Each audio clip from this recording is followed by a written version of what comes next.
It's whiskey time.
Greetings, whiskey folk. Welcome back to Drinking Out Loud. I am your host, as ever, Adam Bradshaw, and I'm here at the Strath in beautiful British Columbia to talk to you all about the November 2023 SMWS Outturn. Yes, we have 8 beautiful spirits. Not all whiskies today. 8 beautiful cask strength spirits to share with you, and it's a bloody good lineup. It really is. I guess we should probably just get cracking. Although I should mention, these are all available to purchase at strathliquor.com/SMWS, so long as you're quick. This video will hopefully, if all goes well, be going live at 10 o'clock on Friday, November the 3rd, 2023. At the moment that this goes live, the whiskies will also be live on our website. For a limited time only until they run out, they will be available. So if you're watching this video in that first few days, check back, see what's still available. There might still be some stuff available if you're watching it later on, but that's the beautiful thing about the SMWS is we get brand new whiskies every single month, and it's glorious. So this month's offering, starting off with whiskey number 1 today, is this one. It is Childhood Baking Memories. We donned our apron in Granny's kitchen. From the old wooden cabinet, our nose was greeted by custard powder before chopping rhubarb fresh picked from the garden. Zesting a lemon, we combined the ingredients onto the finest of trifles, with a splash of something boozy. On the palate there was mandarin, oat milk and spice, with a silky mouthfeel from mango and honey. Water transported us to a hothouse full of flowers and pebbles, with nectarines and white grapes joining in, with lemon and mandarin. The palate was now very tropical, with toasted coconut and passion fruit, the mouthfeel waxy, like the sticky crust atop a lemon meringue pie. I love lemon meringue pie. Okay, childhood baking memories. Let's open her up, shall we? This is cask 80.47. One of 241 bottles coming from a single cask. It is a first fill ex-bourbon hogshead in this case that was distilled on the 16th of January 2012 in the Speyside region. This is aged for 11 years. And the room on Sunday thought this was a wonderful way to start the tasting. A good introductory whiskey for a lineup. Nothing too strong, nothing too out there. Just really well-built, balanced space cider. And the note that I found on Sunday, I'm finding again today. A specific childhood memory of mine, not baking though. I might have mentioned it before. There's a traditional candy. God, look at me using North American terms. Traditional sweetie in the old country. I think it's a specific Yorkshire thing, actually. I always used to find it at the York market, Christmas market, actually, called Kaylee. And it's basically just coloured sugar. I think it's flavoured. It might just be all in your head, the flavour, though. It's just sugar with colour, I think. But the way that one of the ways it was traditionally eaten is you get a stick of rhubarb and you chew on it a bit, and then you dunk it in the kale. And then you got the sour of the rhubarb and the fruitiness of the rhubarb with the sugar, and it's glorious. It's very nice. And apparently, if you eat too much of it, will give you, I think, kidney stones. Is what my dad got. He used to. That was his thing when he was a kid. That was his go-to treat. Yeah, let's put the bottle a little forward for you. Might be able to see it a bit better. Yeah, it's a great little whiskey, this one. I was very impressed with it the first time around. Yeah, tropical. I got a little bit of the toasted coconut, but it's not toasted coconut in the, the very overpoweringly bourbon cask way. This is a first fill bourbon hogshead for 11 years, but the spirit is doing the talking here. The hogshead is there as a supporting act, but the tropical notes of the spirit are really, I think, what make this whiskey as superb as it is.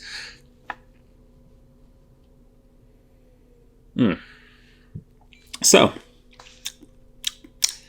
this is actually only the fourth time we've ever had something from Distillery 80, believe it or not. Wild, isn't it? Only 4. We had a Wolf in Wolf's Clothing in 2019, which I distinctly remember. And then we had Champagne and Roses, which I don't honestly really remember, possibly because it was released in 2020. Then there was Insuperable Enjoyment last year, and now we have, of course, Childhood Baking Memories. But where is this whiskey from? Well, it's from the most generically named distillery on the planet. It's from a glen in Speyside. Therefore, it's called Glen Spey. It was originally called, however, the Mill of Rothes. It was founded in 1878 and was a large component of a very popular blend back in the day called Spey Royal. It's now part of the J&B blend. And interestingly, this distillery is one of a few in Scotland, at least I'm fairly sure this has one, that has a purifier. So it's a line that comes back off the line arm back into the still again to get some of those heavier esters back in. Ardbeg has one, making quite a unique spirit. And yeah, all right.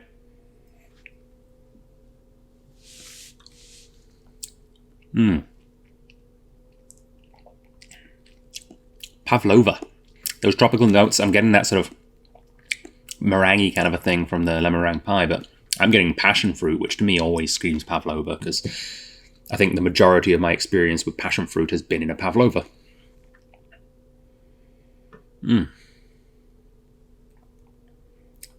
That's lovely. That's lovely, that is. All right. So, whiskey number 2 today. Don't know why I put on that weird accent. I'm not even sure what accent that was. It's called Rummy Ginger Honey. And I'm back to my old tricks of just completely forgetting the fact that I'm actually selling whiskey. This is available to buy, and I should tell you the price. It is $199.91. All right, now we're back on to Rummy Ginger Honey.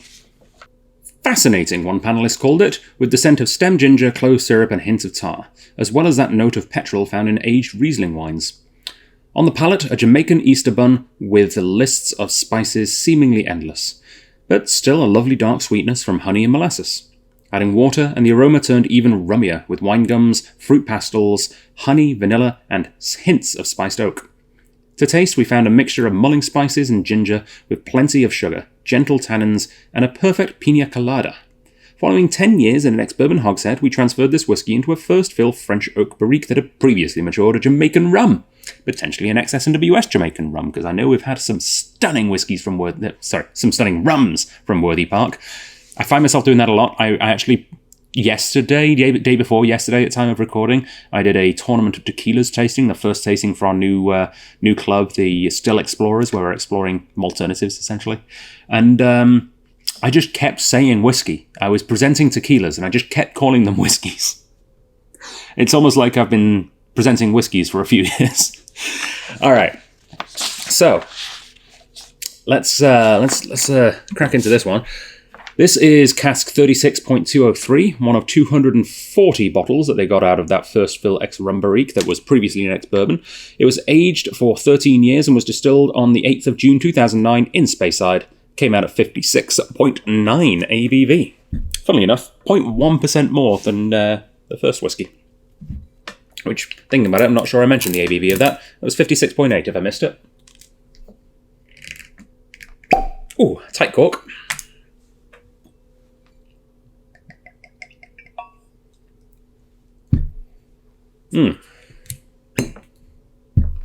So I have to admit, I didn't find it overly tropical when I had it the other day. Yeah, I was having a hard time finding some of the notes in the panel, but maybe take two. Maybe I'll get there. I definitely get that Riesling note, though. I know exactly where they're coming from there. Yeah, that's actually really remarkably Alsatian Riesling-y. Look at me knowing about wine regions. Oh, working in a liquor store is having an effect on me.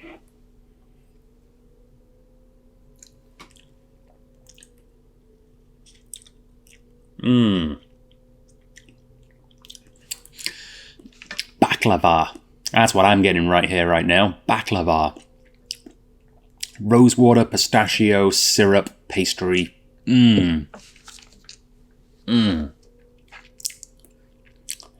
Oh. That is really hitting the spot today. Kind of overlooked it a bit on Sunday, to be honest, but that's really hitting the spot today. And honestly, my palate is somewhat more warmed up than it was on Sunday. This was the second whiskey I'd had on Sunday. Today, I've just done a video with 8 other whiskies. You might notice I'm wearing this wonderful cardigan in another video that released recently. Oh, yeah.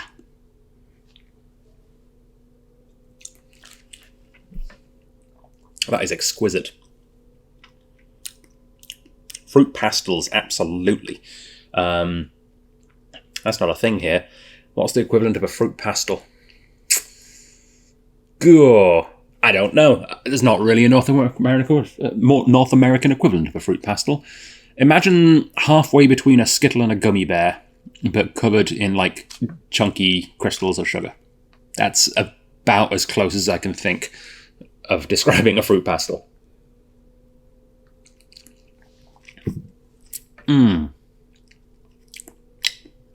Wow. Okay.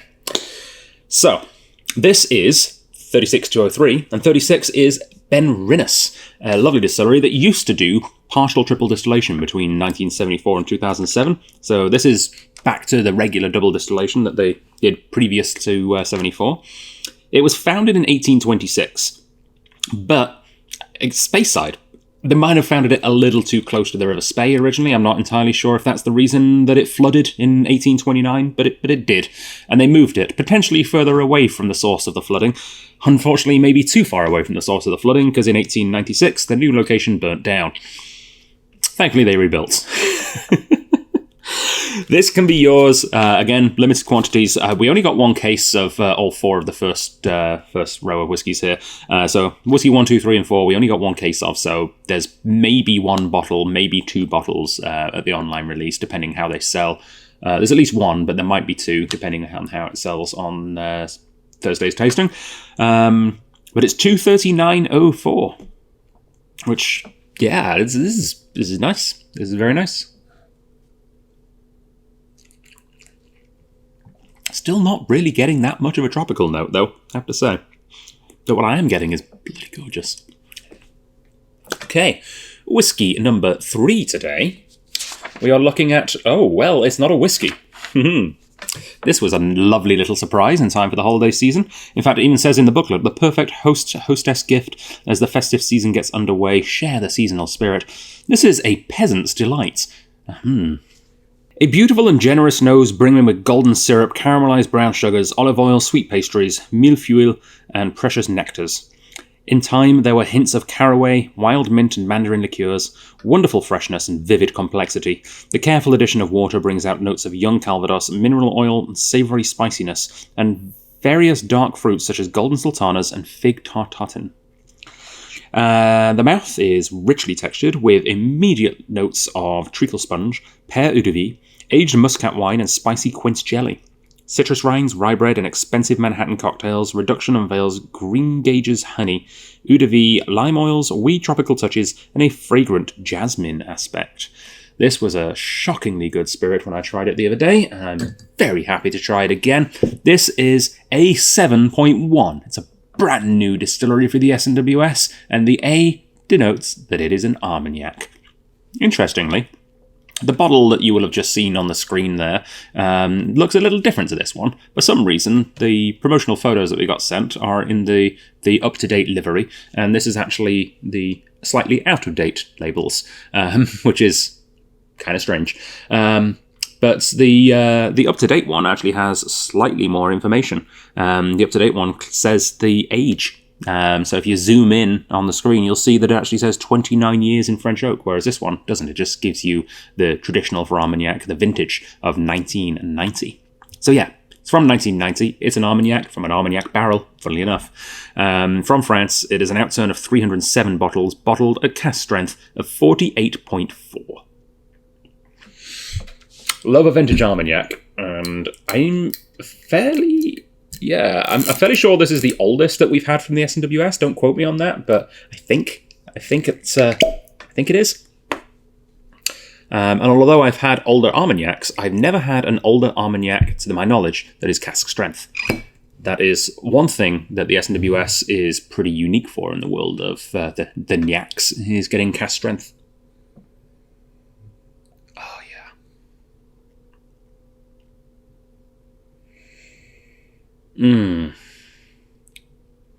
Wondrous sort of like an apricot liqueur almost on the nose, with that little touch of something a little sour. I want to say like grapefruit, and then this really musty sort of old damp leather thing coming on as well. It's really a little bit everywhere, this.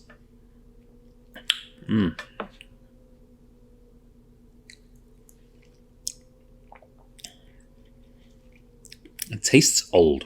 And I know it is old. It's 29. And that's old. It is. Which, as a 35-year-old, makes me feel even older. But no, for a spirit, 29 is very old. But this reminds me more of the 40 or 50-year-old spirits that I'm lucky enough to have tried in my time. It's got that darker, deeper, sort of tannic, but not in an off-putting wood quality to it.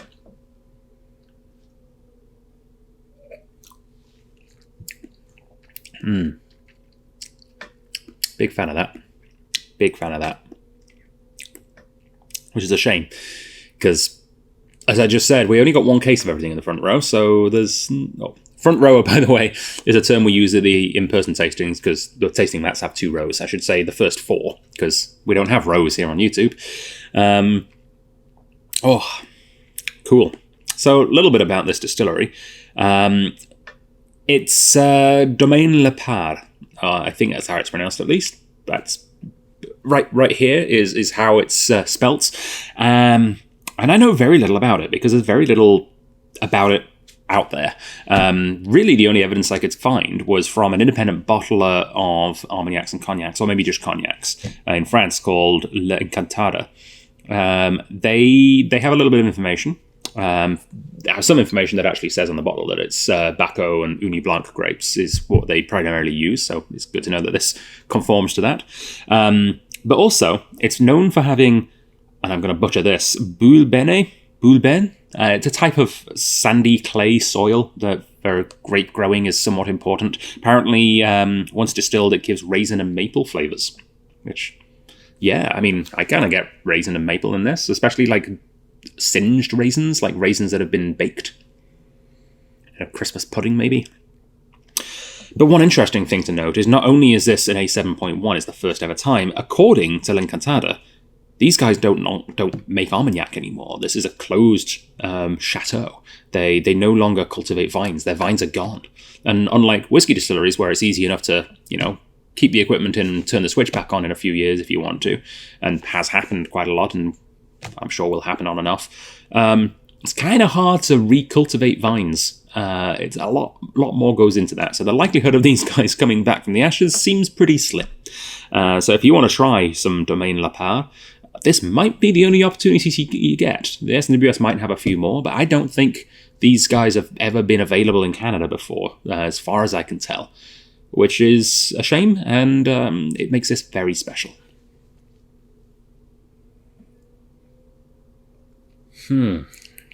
So, we have one, again, maybe two, depending on how it sells at tomorrow's tasting or the Thursday tasting. We have at least one available.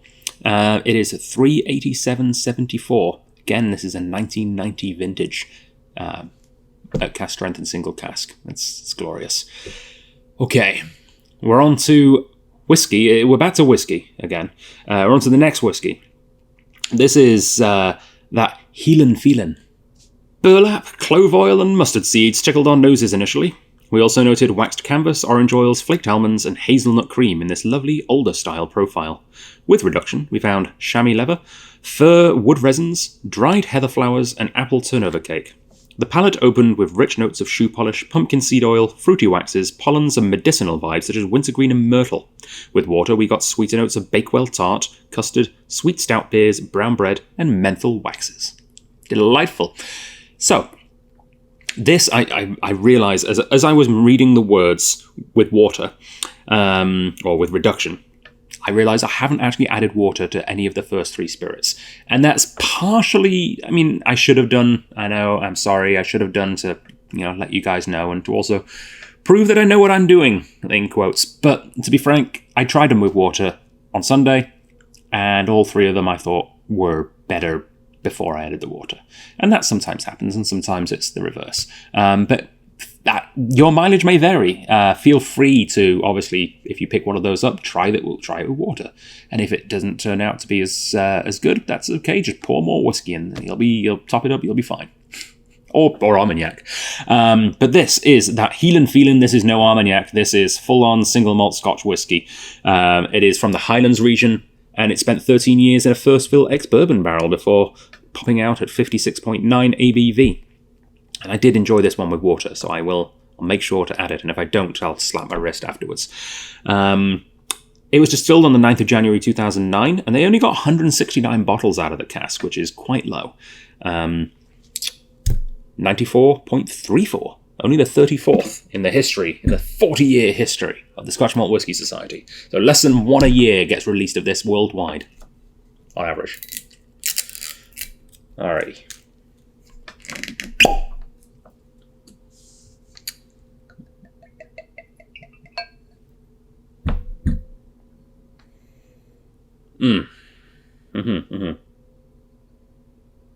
Yeah, so this reminded me of Nutella on the nose. That hazelnut cream, it actually smells a little chocolatey to me as well. Chocolates and hazelnut, which I know should remind me of some more higher-end pralines from some fancy shop in Belgium, which, in fairness, I've spent a lot of time in Belgium, and I could regale you with stories of fancy chocolate shops I've visited, but I've had a pretty decent amount of I'm blanking on the word, Nutella in my life, and that's my go-to reference now for hazelnut and chocolate, like it or not. And I like Nutella. It's cheap and cheerful, and it's far too easy to eat by the spoonful, which is one of the reasons that I'm on a diet now.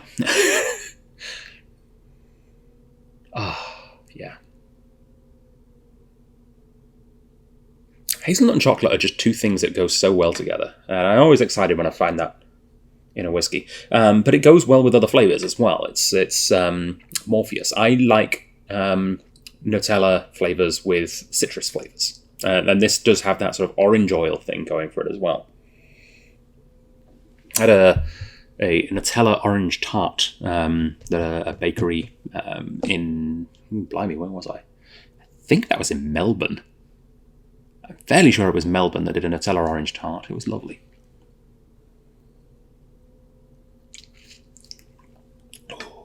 It's the problem with living too many different places. They all kind of blend together and you're not quite sure what happened where anymore.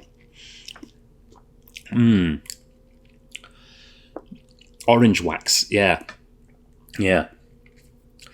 I I can't find it anymore over here, but when I lived in Ontario, the music store in Toronto that I used to visit used to sell an orange wax for polishing guitars. So I used to have like lemon oil for the fretboard and then orange wax for the body. Yeah, my guitars just smelled like an awesome cocktail at all times. It was great. Yeah, guitar polishing orange wax. Bakewell tart to me is an odd choice because people outside of the UK are unlikely to know what a Bakewell tart is, but it comes up a lot in these tasting notes. And I come from Derbyshire, which is where Bakewell is, so I'm very familiar with Bakewell tarts. Imagine glazed cherries, icing, almond, pastry. You basically add those all up together and you've got a Bakewell tart. I don't really get almond so much, but I do get the cherry. And I do get like a sweet sort of fondant-y icing kind of a thing. I don't know why I'm swirling around in the glass. It does nothing. If anything, it's bad when you're nosing the whiskey because it's going to make the alcohol evaporate off and burn your nostrils. But I don't know, there's something satisfying about doing this. Especially, cup it in between the fingers there. Ah, yes, makes you feel sophisticated. All right, let's see what happens with water today. Do I prefer it with water today? Do I not? And that's actually a good point. I should have been adding water to the first three because I might have changed my mind today, and that's okay. Changing your mind with whiskey is good. It's, in life, changing your mind is never a bad thing. Opinions change, and that's part of being human. And I feel sorry for people that are always afraid to go back on things that they've said before or change their mind on opinions. I think it's, not good for you.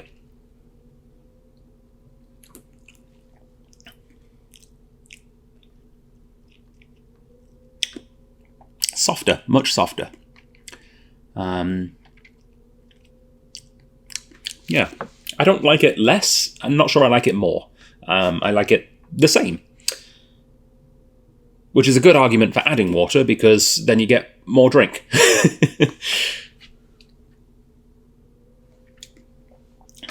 Yeah, it's a little more floral now. It's got that heathers coming out. There's a little sort of honey and apple thing coming through. Yeah, if you like your whiskey a touch softer, water's good in this one. It works well. All right, so again, 1 or 2 bottles left. We have this on the shelves in store or available at strathliquor.com/SMWS for $241.65. And because all of our first 4 spirits here today are in low quantity and potentially high demand, I should give a shout out to our partners. There are 4 other places in the entire country of Canada where you can purchase SMWS bottles, and they are Arc in Kelowna, the new guys. Welcome to the club, Arc. There's also, of course, Keg and Cork in Edmonton, Kensington Wine Market in Calgary, and our friends just across the pond in Vancouver, Legacy Liquor. So if you can't find it at the Strath, you can maybe find it there. All right, so next, I should probably reveal where this whiskey's from, because I just definitely forgot to do that bit. I was so carried away with remembering to add water, I forgot to tell you what it is. It's 94.34, and Distillery 94 is a whiskey that I've never had in the SMWS before. We've only ever had it once before in the whole history of the Canadian branch of the SMWS, and that was called Ode to Autumn and came out in 2014. So well, I say well before my time. It's about 2 years before I joined the ranks here. It's a feta cairn, and unlike Old Pulteney, which is pretty strict on the rules of an Old Pulteney is their name of their official bottling, and it's from Pulteney Distillery. I don't know when and when not to add the old, because sometimes it's Old Feta Cairn and sometimes it's just Feta Cairn. I don't know what the rule is there, but whichever one. Feta Cairn's interesting because they have a really couple of odd techniques that they use or have used in the past for distillation to try and get a little bit of the dark flavours and a little bit of the light flavours together to make a complex single malt. So one of the things that they did between 1995 and 2009, so I believe, seeing as this was distilled on the 9th of January 2009, it's highly likely that this would have been included in that time frame. They used stainless steel condensers. So, a worm tub is sometimes used to have less copper contact. This is no copper contact in the condensers, so I'm expecting big, rich, meaty, which didn't really come through. But they also do something which I think no one else does. I've not seen anyone else say that they do this. They have what they call a cooling ring on their swan neck, where they spray it with cold water. Now, I assume that's on the outside, not the inside. They're not like reducing the spirit at all as they go, but I think they're just cooling it to get more condensation, more reflux going back into the still, which is, really interesting. I don't think I've ever seen a cooled neck before. I think that's an interesting technique. I'd be really intrigued to see if there are other distilleries that do that. If there are, I'd love to know. If you know of any, please let me know in the comment section. All right, so we are into the back four now. We are starting. Would you believe we have 2 Old and Dignified whiskies this month with the SMWS? And we're starting off with Viscous Velvet, a dark and heady brew. Luscious, noted one panelist. The nose bloomed with kirsch, damson jam, roasted figs in honey, and prunes soaked in Armagnac. Funny, we had an Armagnac. Before delicate soot and camphor touches added firmness and depth. A little water revealed a superbly dank Dunwich earthiness. I love the word dank in there. Lots of sticky fruitcake, damp pipe tobacco, an old leather pouch, and hints of cured meats, toasted nuts, and winter mulling spices. The neat palate had the immediate thickness and presence of clotted cream, along with notes of blueberry ham, stroopwafels, salted caramel ice cream, and classical flavours of sultanas, ginger, licorice, and cola syrup. Water added a darker tone of coffee grounds, toasted pecans, dried orange peel, and herbal liqueurs. Now, I have to admit, the first time I read that through, I just assumed there should have been a comma between blueberry and ham. There's not. Maybe something called blueberry ham exists. I don't know what it is. Maybe it's blueberries that taste like ham. Maybe it's ham that tastes like blueberries. Maybe there should have been a comma. Maybe it's just ham with blueberries. I don't know. But the concept of blueberry ham is very entertaining to me right now. This is a great bloody whiskey. It was bottled for the 2023 Spirit of Speyside Festival, and this is, I think, the first time we've actually managed to release a festival bottling from one of the Scottish festivals in the same year as that festival happening. So this is a Speyside, of course, and as with all of the festival bottlings in the last couple of years, they've vatted a bunch of casks together. It's still a single malt, they're all from one distillery, but they've created a single malt so that the entire world can celebrate the festival together, which I think is lovely. So this is a mix of first fill and refill, Oloroso, PX, and bourbon hogsheads from all the same distillery. The youngest component of it is 15 years, and it was distilled on the 25th of September 2007. As for the oldest component, no idea, but it might be much older, and that might be why it's old and dignified in the flavour profile. Or it might be, as the SMWS has stated in the past, that the old and dignified flavour comes from other places. Just because it tastes old and dignified doesn't necessarily mean that it is. I mean, look at me, I'm wearing this gorgeous cardigan. This is very old and very dignified of me, but I'm not particularly old. I'm getting old. I feel like I'm getting old. But yeah, old and dignified flavours, not necessarily from older whiskies. In this case, 15 years, and it really does have those old dignified flavours. So,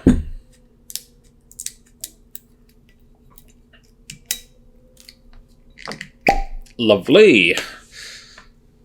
This was a big hit. I think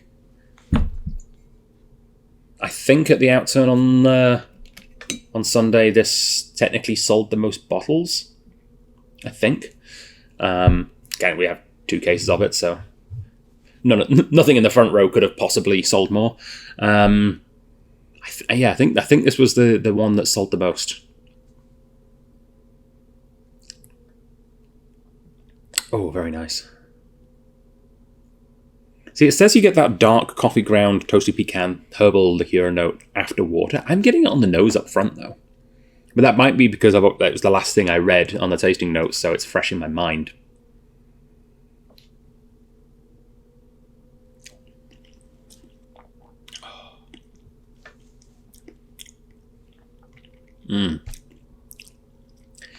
See, it gets a lot of those big, luscious sherry notes from both Oloroso and PX. You get the sweetness and the nuttiness. but it's not overpowering because there are those bourbon casks and the refill casks in there as well.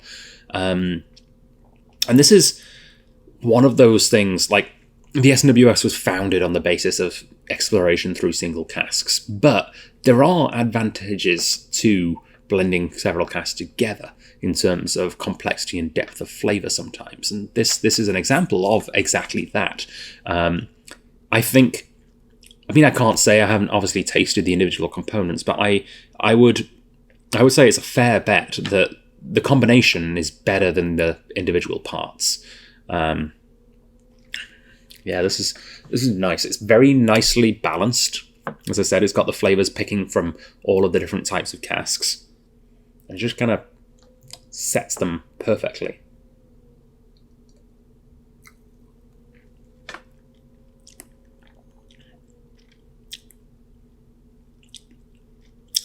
Everything's just perfectly in its place. It's nice.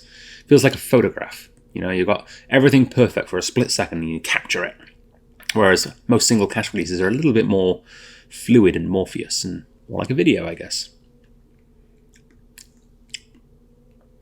Is that a bit of a weird comparison to make? Yes. Yes, it is. All right, I'm going to add a bit of water to this one. Not too much, just a couple of drops to let it breathe and oxidize and open up a bit. Yeah, I'm getting that damp tobacco note on the nose that it mentions now. I do love the word dank. Is dank actually a real word? I guess so. I mean, they're using it.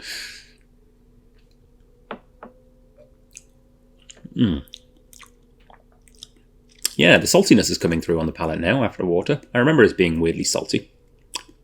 As far as I'm aware, this distillery is not particularly close to the ocean. Maybe it is. I'm not overly confident on the location of this distillery. I know it's in Speyside region, and there are some coastal Speysides.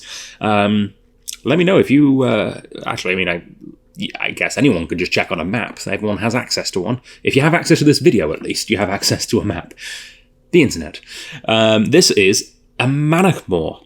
Manachmore is a great distillery. It was opened in 1971, so it's a relatively recent addition to the Scotch whisky pantheon. But it was opened on the site of Glenlossie, and rather than just expanding Glenlossie, they decided to start a second distillery with its own personality and its own quirks. They released it as a single malt, and it was available for a while, under the name Loch Dew, where they dumped just a metric crap ton of fake colouring in it and made it black. No one really understands why. I guess they thought it would be a good idea. Turns out it was a very bad idea. I'm not wholly against the addition of colouring on whiskies. I think it has its place. There are times when it kind of makes sense for batch consistency and things. Obviously, with single cask and small batch releases, why bother? It's just insincere at that point. But there are times when colour makes some sense. I don't dislike colour. It doesn't change the flavour, as far as I can tell. There's been lots of double-blind tastings, and no one, seemingly some of the best palates in the world, just cannot tell if there's been caramel added or not. It's just the colour, it's not the flavour. But it does seem insincere. And in this case, very insincere, because I don't think the Loch Dew was even sherry casks or anything. It was just black for no particular reason other than marketing, and everyone just kind of rebelled against it and it disappeared. However, the distillery obviously still did quite well after that, because I think they doubled their capacity after that. It's still a very important blending ingredient, and every so often you'll see it as a single malt in the Flora and Fauna range. Of course, it's owned by Diageo. Honestly, the indie bottlings of Manachmore that I've had, I've always been pretty impressed with. And this is no different. If you want to pick up this 15-year-old celebration of the Speyer to Speyside, you can do so right now for $268.61 at strathliquor.com. All right. Ooh, next up we're going deep Brit and dried fruits. We've got baked orange rosemary. We began with baked orange sitting on a pillow of new leather, covered in rosemary and soft brown sugar. The panel found ground nuts and marzipan on the palate, with rich combination of tobacco-infused milk ice popsicles and salted caramels. Adding water, the nose offered a cocktail of molasses and applesauce along with panko breadcrumbs. Sweet cherry chocolates, cola, root beer, and toasted malt loaf joined sweet cinnamon on the reduced palate. Aged for 8 years in a bourbon hogshead, this was then finished for the remainder of its time in a first fill Spanish oak Oloroso hogshead. And that 10 years plus the remainder ends up being 12 years. This is a 12 years aged Highland single malt. They got 268 bottles out of that Oloroso hogshead. It was distilled on the 22nd of October 2010 and bottled at a whopping 60.5. This is 59.72. And I love me a 59. It's fast becoming one of my all-time favourite distilleries, up there with the likes of Ardmore. This is a glorious malt. And yeah, this is a great version of it as well. I've weirdly had a couple of really good sherried whiskies from this distillery recently. And this is an absolute treat every time I do. But I also like it from a bourbon cask, because to me it's the distillate from this distillery that works really well, and it works just as well with bourbon and a sherry. But if you're a fan of sherry, this is a go-to. But don't forget, this has also been in bourbon, so it kind of gets the best of both worlds. I've got to sit back and relax for this one. Oh, yeah.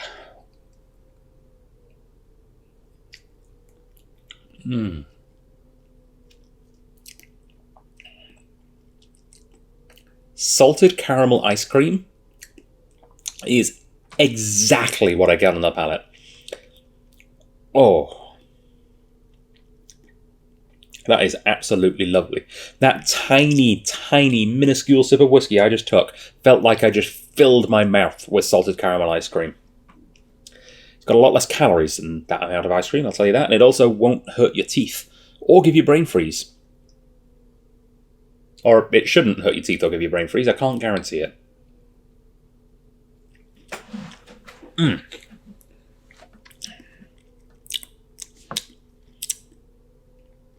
Yeah. Not sure why you'd put baked orange on a pillow of leather. Don't know what reason anyone would ever have to do that. But I kind of get where they're coming from. It has that sort of slightly dried orange and that sort of darker, leathery kind of a taste. I'll try it with water.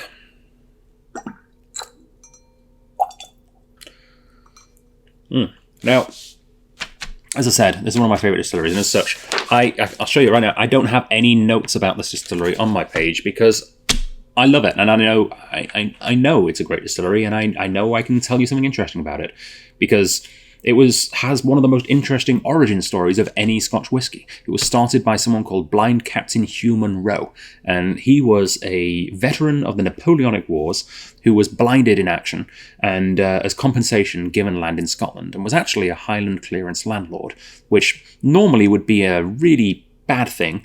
They're not much liked, the landlords of the Highland clearances, for good reason, but Hugh Munro, Blind Captain Hugh Munro, was beloved by the people on the land that he inherited. Treated them really fairly, didn't do any of the shady, dodgy crap that a lot of other owners did. Even owners that also started distilleries, like the owner of Clynelish. The owner of Clynelish gave the people who worked for him vouchers that could only be used at shops that he owned. What kind of fuckery is that? Pardon my language.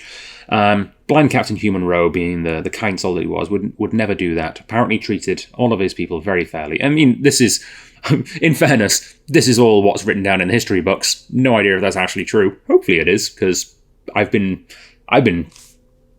giving him the thumbs up for several years now, and I'd feel really bad if that turns out to be awful. But either way, the whiskey that he started is excellent. Still excellent to this day, and it's actually, funny enough, I just mentioned Clynelish, a good alternative for Clynelish for many blending houses if they can't get Clynelish, because it has that waxiness built into it. This is, of course, Tia Ninich, and I really enjoy Tia Ninich. And in fact, I decided when I was recording a last video with the Tia Ninich that I'm going to hunt down and try and find an independent bottler that can sell me an entire cask of Tia Ninich in the next year or two, because I think that's what I would like to push next in our store. Maybe I'll buy a whole cask of SMWS Tia Ninich. That'd be quite something. But maybe.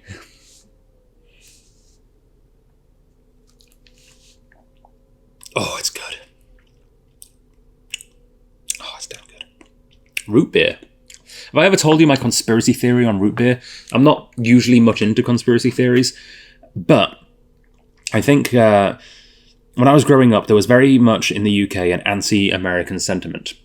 And I think they were trying to reinforce that because root beer wasn't an available beverage when I was growing up in the UK. You couldn't really get it anywhere. I mean, I'm sure there was some specialty import stores in big cities where you could get it. But there was one thing that was root beer flavoured that was very prominent in my region. And I've double-checked this with people that went to other places as well. It was, for some reason, the flavour of the mouthwash that they used at dentists. So if you went and had a filling or like get your braces or something, you would associate visiting the dentist with the flavour of root beer. And I think that for those people that then went to America and tried root beer for the first time and disliked it, was secretly trying to have this anti-American sentiment. Obviously, I don't think that, but I do think it's really weird that root beer was the for some reason, the flavour of choice for dentists.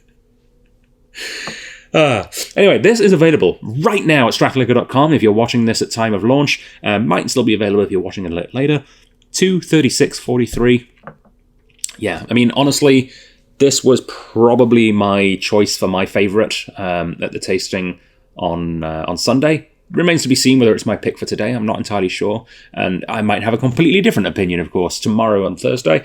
But yeah, this is a very, very solid whiskey, and I very much enjoy it. Next up, we are going peated. We're going peated next. And we're going peated with a whiskey called a Coal Scuttle of Jam and Treacle. Thick and syrupy Pedro Jimenez sherry infused with fragrant smoke oozed over toasted peanuts and red berry fruits on a thick slab of sugary toffee. The palate was a compounded conglomerate of tinned fruit, blood oranges and dried herbs swirling together in an old coal scuttle and topped with cinnamon, ginger and ash. Adding water only released further treacle, toffee and honey. Still in a dusty old coal scuttle, but now with dried flowers and lemon zest. The palate had somewhat softened, however, now embracing peat-smoked flapjacks, dark berry jam, and roasted peaches, with sprigs of thyme and the light sweetness of mead on the finish. This is a very special bottling. As you can see, there's artwork on it. This is part of a new wave. New wave. No. This is a very special series of bottlings celebrating 40 years of the SMWS, and we're getting a whole bunch of them here in Canada, I've been told, and this is the first one. And it's a series that is really celebrating new distilleries, and that's something that goes back to the SMWS's origins of trying to give something unique and interesting and show people things they've never tried before. So they're really carrying on that 40 years later by showcasing some of these newer distilleries in Scotland and elsewhere. And they are using original artwork from the original in-house illustrator, Bob Dewar, who's returning to capture the essence of the world's newest distilleries through his art. So this is, a Cold Scuttle of Jam and Treacle. His artwork is still up on the ceilings at the vaults, even though they just renovated. And I just saw the video from Kelly and Rob on the SMWS Canada Instagram account. And it's looking really nice. I can't wait to visit again. I am glad that I managed to visit before they renovated, though, to see the original. But yeah, it does look pretty smart, the new one.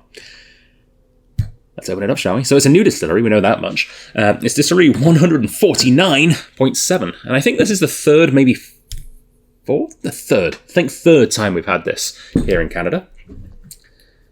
I remember the first time we had it was... very, very impressive. I remember distinctly, I've already got myself a glass, I remember distinctly that Patrick Dunlop, former presenter and former head of SMWS here in Victoria, bought a bottle of the first one that we got. He was very impressed. So this is a Highland whiskey. It is peated, of course. It is from a first fill Oloroso butt. Despite the notes talking about Pedro Jimenez, it's actually an Oloroso cask. Aged for 7 years, it was distilled on the 19th December 2015, and they got 570 bottles out of that Oloroso butt. Came out at 61.7 ABV. It's strongin'. Yep. So sometimes when you get peat and sherry, they battle for dominance. In this one, it's not so much a battle. Honestly, despite being a first fill Oloroso, but the peat kind of wins. And it's nice, though, because it doesn't feel like they're clashing. It feels like the peat's there and the Oloroso sherry is kind of holding it up. It's playing a supporting role, but an important supporting role.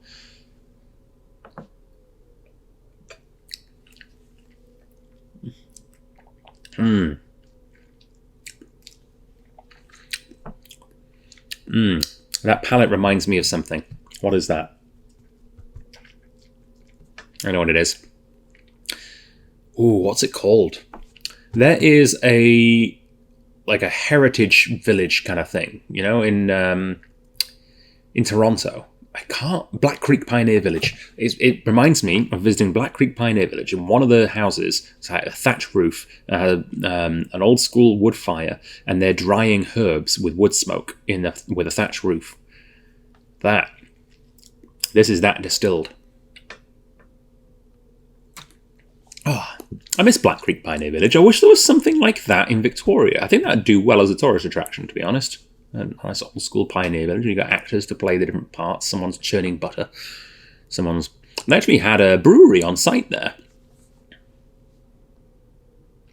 I remember it being pretty good, actually, as well.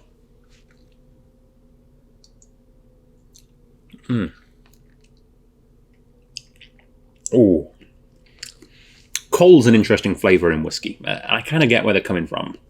I spent a fair time around coal growing up. I come from a coal mining village of Killamarsh. That's where I grew up. I always love the name of the place I grew up. The place itself is a little dodgy sometimes. It's fine. But being able to tell someone that technically I am a Killamartian is I don't know, it's just kind of nice. But yeah, it's a old coal mining town, or village rather. And as such, part of the contract of people that worked in the coal mines before they all closed down under Margaret Thatcher, they were guaranteed coal for life, and that actually went on to their spouses as well at retirement for heating their houses. I don't know if they got it for free or whether they just got it at a set price or something that went up with inflation. It's something along those lines. But I distinctly remember I would sometimes help out if there was one of our more elderly neighbours that got their coal delivery, and they just dump it in the driveway. They don't care. So I would often help bring the scuttle out and load it up with coal and help bring it into the house for them. And sometimes they'd give me a couple of pence, and sometimes they'd give me a cookie, and sometimes I wouldn't get anything. But it always felt like a nice thing to do. And yeah, I mean, coal's weird. One of my friends actually, Hannah, her mum, when she was pregnant with Hannah, had a craving for coal while she was pregnant, and would just kept being caught chewing on a chunk of coal. I don't know that coal's actually edible. I'm not sure doctors recommend coal as a part of your diet. But apparently that's actually relatively common in the UK, pregnant women having coal as a craving. Don't know where that comes from.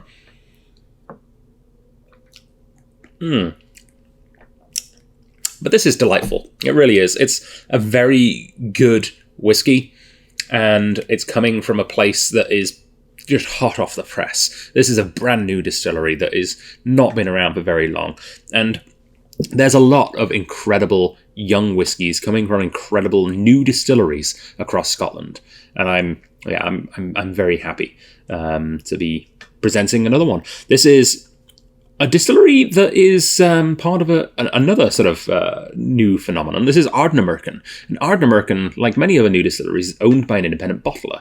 So people like Douglas Lang and Hunter Lang have started their own distilleries after being independent bottlers for years. Even Gordon and MacPhail, who have been independent bottlers for 150 years or something silly, they bought Ben Romack, and they've recently started the Cairn, their new distillery as well. And they're even stopping being independent bottlers altogether as of next year, which is kind of wild. But this is Adelphi, which is a very good independent bottler. I just said, yeah, screw it, we'll start our own distillery. And I think a lot of that is down to the fact that independent bottlers are having a hard time getting whiskey these days. And this is actually part of this is something I learned. This is part of a thing that the SMWS did where they actually bought new make spirit from distilleries, much in the same way that Gordon and MacPhail always have. So this has always been under the careful watch of the society, which I think is really nice. Isn't it a good way for the society to also support these brand new distilleries? And I think that's lovely. I'm also wondering if the society is going to start a distillery one day. I think that would be kind of cool.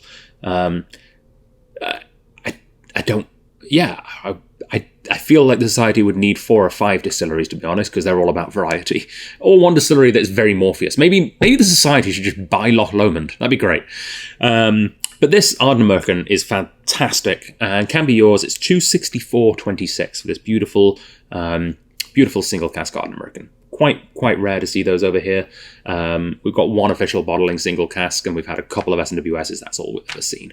I don't know that they actually sold to any other independent bottlers. I think the only Ardnamurchans I've ever seen have been official bottlings and SMWS, which is kind of cool.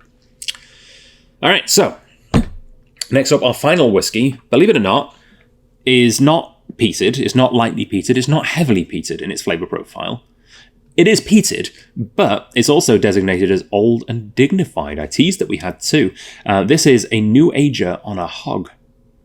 First, we notice the deep amber colour of the thick legs that sunk ever so slowly down the glass after a gentle swirl.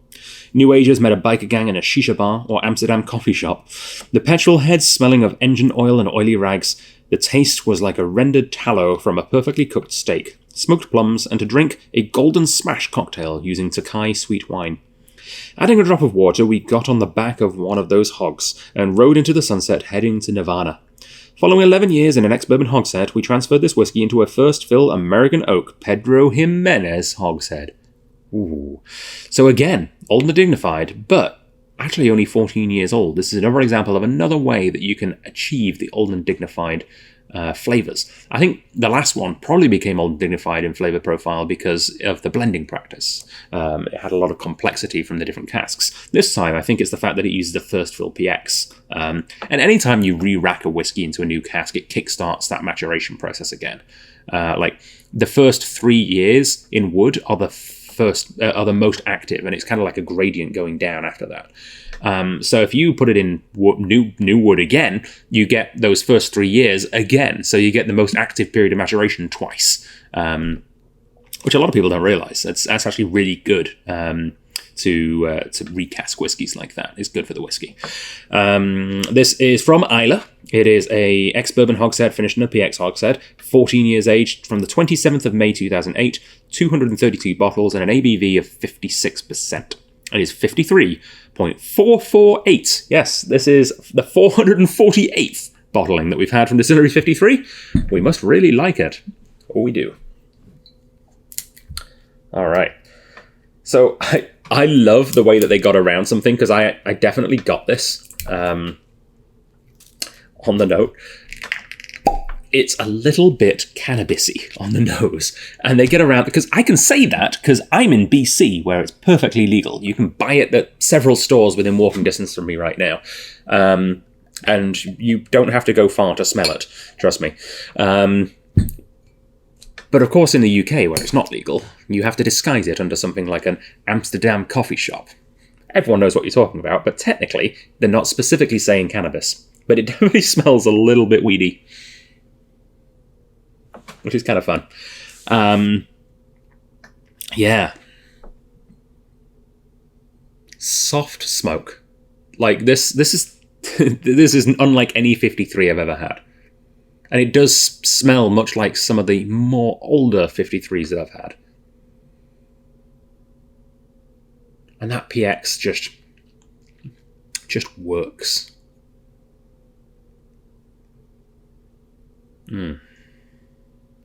Yeah. I've never had a golden smash cocktail. I'm not sure what's in it other than Tokai, but I can see the sort of the sweet wine influence. I'm definitely getting like smoke, like shisha smoke, or just straight cannabis smoke. But it has a floralness to it as well. It's like burning heather. I'm not getting the petrol thing that it talks about, especially in comparison to the earlier whiskey that smelled like a petrol Riesling. It's luscious. It's, if you like the idea of a Pedro Jimenez cask Isla that is just really friendly, this is exactly the whiskey for you.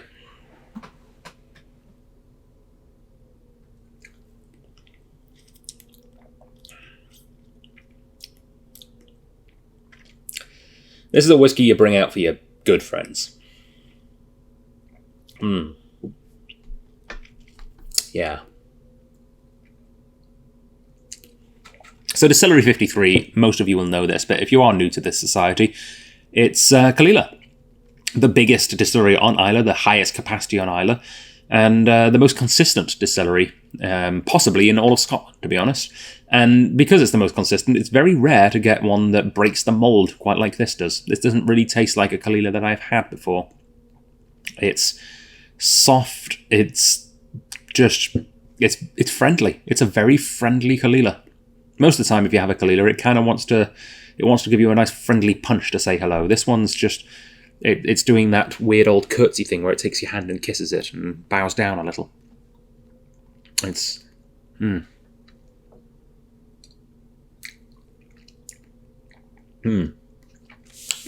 Well then. And it's interesting because we've got two sherried peated whiskies. And the first one was very much more peat and then sherry. This one's sherry and then peat, I think. I don't know. They're not competing. They're not fighting against each other. They're nicely balanced, though. And I think that's why it feels more old and dignified. They're getting along nicely. The past's in the past, man. They've let bygones be bygones, and the sherry and the peat are just getting along. And if you like the idea of sherry and peat in perfect harmony, you can pick up a bottle of this for $304.26.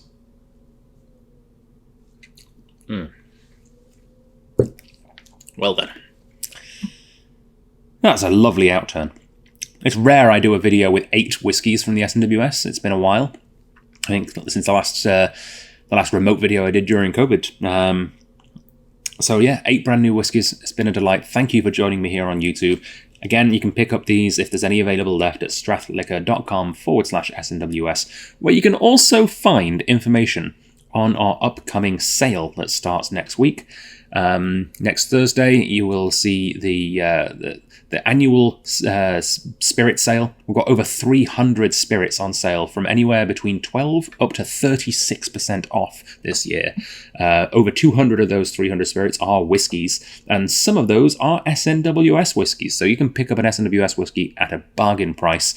May even, if you're not a member yet, that may even be a good gateway to become a member, because if you are not a member, you can buy any SMWS whiskey that's over $180 and become a member with a trial period of 1 year with that purchase. So yeah, it's great, because worst comes to case scenario, you don't like our club for whatever reason, which you'd be mad to not like our club, to be frank.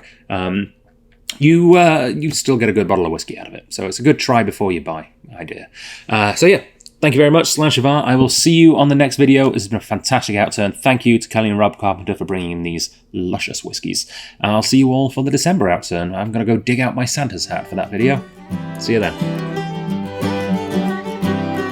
You were born to decent city folk in a house with a country name, and you walked the streets your father walked to grow up just the same. And you worked in school and you kept the rule and you cried the tick-a-doon, 'cause he'd spend his time on the long grey line, would be tied to tune. Spend his time on the long grey line, would be tied to tune.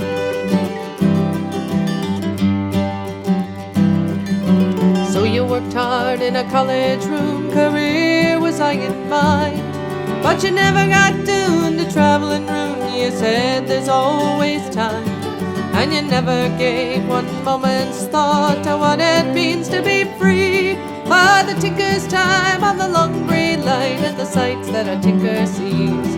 For the tinker's time on the long grey line and the sights that a tinker sees. Then you bought a wee hoose and you settled down, a wife and a brace of weeds, and you watched the things she gathered round begin to look like chains.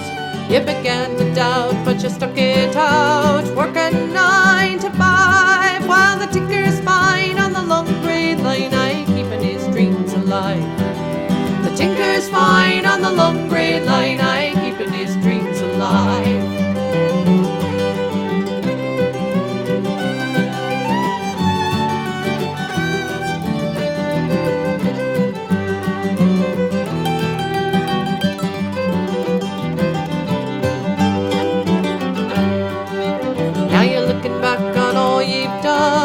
70 years of age. On summer's come and winter's gone, when the house became a cage. Though the comforts count for something now, you pretend you didn't care. That you found no time for the long grey line, with your heart crying out for more. That you found no time for the long grey line, with your heart crying out for more. Well, there's more to life than they teach in the schools, more to see and hear, and more to man than a patch of land in the finish of his years. But the saddest sight is the fading light of a man whose chance is gone. So I'll give some time to the long grey line, and I'll ken when I'm bound for home. Give some time to the long grey line, and I'll ken when I'm bound for home. Give some time to the long grey line, and I'll ken when I'm bound for home.